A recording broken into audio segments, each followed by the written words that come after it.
تعالی عنہا کے ساتھ ہو گیا۔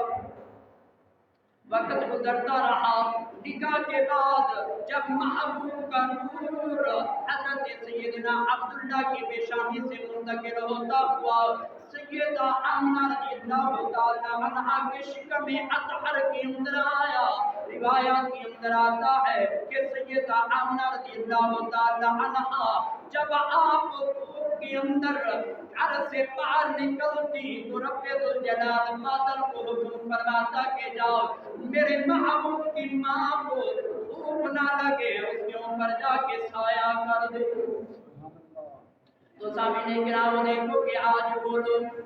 جو محبوب کا ہم مثل ہونے کا دعویٰ کرتے ہیں تو جب وہ اس دنیا کے اندر آئے تو انہیں ہوش بھی نہیں ہوتا کہ ہم کہاں ہیں، لیکن محبوب کی شان دیکھو کہ جب اللہ کے محبوب اس کائنات کے اندر آئے تو آتے ہی سر سجدے کے اندر رکھ کر رب کی بارگاہ کے اندر یہ صدا یہ دعا کی کہ رب سلم محمدی۔ تو سامعین وقت گزرتا رہا، سیدہ آمنہ رضی اللہ تعالی عنہا جب گھر کے اندر چلتی، جب گھر کے چار دیواری کے اندر ٹہلتی تو آپ کے پاؤں کے نیچے جو پتھر آتا تفسیرات کے اندر آتا ہے کہ وہ بھی موم بن جاتا، کہیں ایسا نہ ہو کہ ہماری وجہ سے محبوب کی ماں کو تکلیف ہو۔ تو سامعین روایات کے اندر آتا ہے کہ جب اللہ کے پیارے محبوب کا نور سیدہ آمنہ رضی اللہ تعالی عنہا کی شکم اطہر کے اندر آیا تو روایات کے اندر آتا ہے نزلۃ المجالس اور خصائص کبریٰ کے اندر کہ لم یبق تلک اللیلۃ دعوۃ لقریش الا، روایات کے اندر آتا ہے کہ جس رات اللہ کے پیارے محبوب کا نور سیدہ آمنہ رضی اللہ تعالی عنہا کے شکم اطہر کے اندر آیا تو اس دن قریش کے جانور جو مشرق کی طرف تھے وہ مغرب کی طرف دوڑنے لگے، مغرب والے مشرق کی طرف، شمال والے جنوب کی طرف، جنوب والے شمال کی طرف دوڑ کر ایک دوسرے کو مبارکبادیاں دینے لگے کہ اللہ کے پیارے محبوب آج کی رات ماں کے شکم اطہر کے اندر تشریف لائے۔ تو سامعین کرام دیکھو کہ جو لوگ اللہ کے پیارے محبوب کے علم غیب کا انکار کرتے ہیں تو ادھر دیکھو کہ جانور اس بات کا علم رکھتے ہیں کہ آج اللہ کے پیارے محبوب ماں کے پیٹ کے اندر تشریف لے آئے۔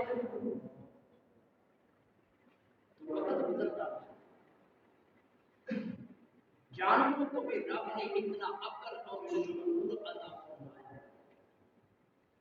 اتنا علم دیا کہ لوگ علم غیب کا انکار کرتے ہیں تو یہ بھی علم غیب تھا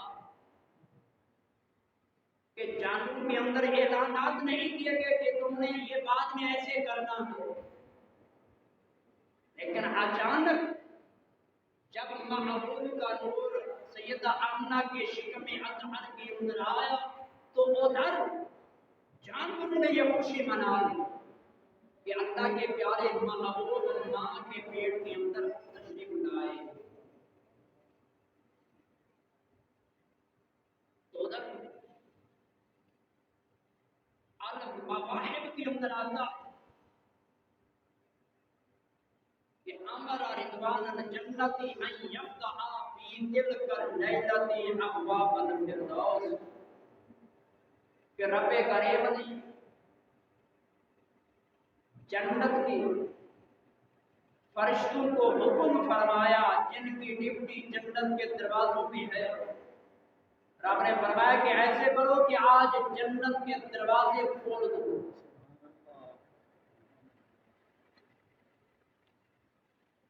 اور پھر حکم فرمایا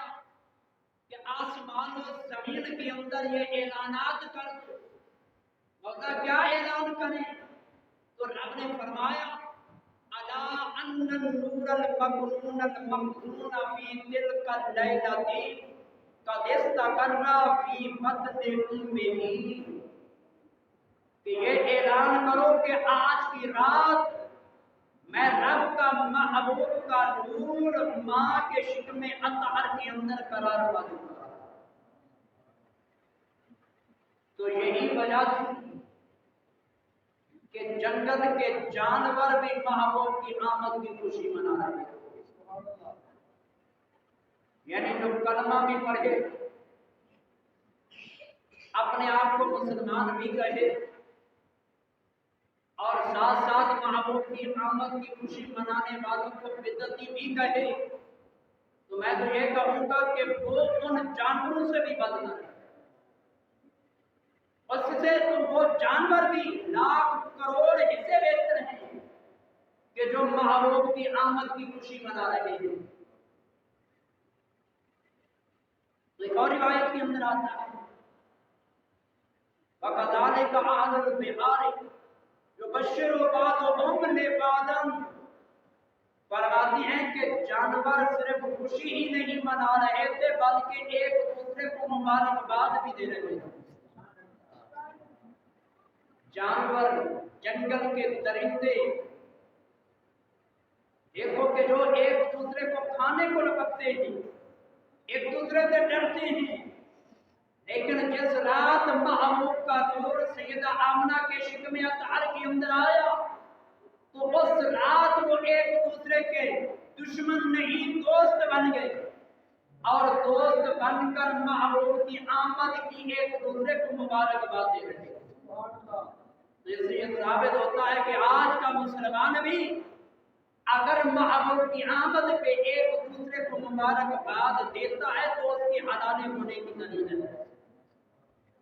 تو ہم اپنے اپنے گریبان کے اندر جان کے ہم دیکھیں، سوچیں کہ کیا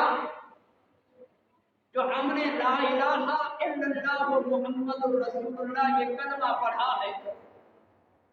جس کے پڑھنے سے دائر اسلام کے اندر داخل ہوئے ہیں، کیا یہ کلمہ کسی اور چیز کا بھی ہم سے تقاضا کرتا ہے یا صرف یہ کلمہ پڑھ لیا کامیابی ہمیں ہاتھ میں آ گئی؟ تو دیکھو صحابہ کرام رضوان اللہ تعالی علیہم اجمعین ایک مرتبہ ایک جگہ پہ جمع ہیں، لوگ یہ کہتے ہیں کہ یہ دلیل کہاں ہے کہ صحابہ نے میلاد منایا؟ اکثر آج کل تو یہ میڈیا کا دور ہے، سوشل میڈیا کا دور پہ کہ یہ سوالات اٹھتے ہیں کہ میلاد منانا کہاں لکھا ہے؟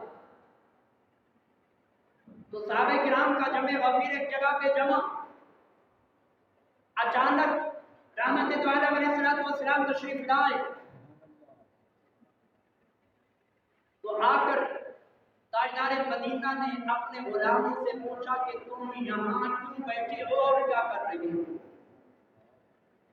تو صحابہ کرام رضوان اللہ تعالی اجمعین آقا کی بارگاہ کے اندر عرض کیا کہ یا رسول اللہ یہاں ہم بیٹھ کر اللہ کا ذکر کر رہے ہیں۔ نبی کریم علیہ السلام نے فرمایا آؤ، عرض کیا کہ یا رسول اللہ ساتھ ساتھ ہم رب کا شکریہ بھی ادا کر رہے ہیں۔ آقا علیہ السلام نے فرمایا کہ کس بات کا؟ عرض کیا کہ یا رسول اللہ اس بات کا رب کا شکریہ ادا کر رہے ہیں کہ رب ذوالجلال نے آپ کے صدقے سے ہمیں کلمہ بھی نصیب فرمایا، اور رب نے اپنا حبیب آپ کی شکل و صورت کے اندر ہمیں عطا فرمایا، تو اس بات کا ہم رب کا شکریہ ادا کر رہے ہیں۔ تو اسی چیز کو میلاد منانا کہتے ہیں۔ دیکھیے آج صبح سے لے کر اب تک ہم نے یہ جو خوشی منائی یا جلوس نکالا یا ادھر بھٹی برادران کی حویلی کے اندر ہم پہنچے، تو ہم نے اس دوران کیا کچھ کیا؟ حضور کی آمد کے نعرے لگائے، محبوب کی نعتیں پڑھی، اور آپ کی آمد کے حوالے سے آپ کے معجزات کا ذکر کیا، اور ساتھ ساتھ رب کا یہ شکریہ بھی ادا کیا کہ رب نے جو یہ ارشاد فرمایا کہ لَقَدْ مَنَّ اللَّهُ عَلَى الْمُؤْمِنِينَ إِذْ بَعَثَ فِيهِمْ رَسُولًا، کہ رب نے جو ہمارے اوپر یہ احسان کیا کہ اپنا محبوب ہمیں عطا فرمایا، تو رب کے اس احسان کے شکریہ کے اندر آج ہم اللہ کے محبوب کی آمد کی خوشی منا رہے ہیں۔ تو اسی چیز کو کہتے ہیں میلاد منانا۔ تو صبح بھی یہ میں نے عرض کیا تھا کہ ہمیں رب بیٹا عطا کرے یا بیٹی؟ بیٹا نعمت بن کر آتا ہے، بیٹی رب کی رحمت بن کر آتا ہے۔ تو ہم 1 سال کے بعد ان کی سالگرہ کرتے ہیں، دوستوں کو بلاتے ہیں، کیک کا انتظام کرتے ہیں اور لنگر کا انتظام کرتے ہیں، یہ خوشی کا سماں ہوتا ہے۔ تو کوئی پوچھنے والا پوچھے کیا ایسا صحابہ کرام نے کیا؟ تو آگے سے جواب ملتا ہے کہ یہ بچوں کی خوشی ہے، پر افسوس کہ بچوں کی خوشی ہمیں یاد آئی،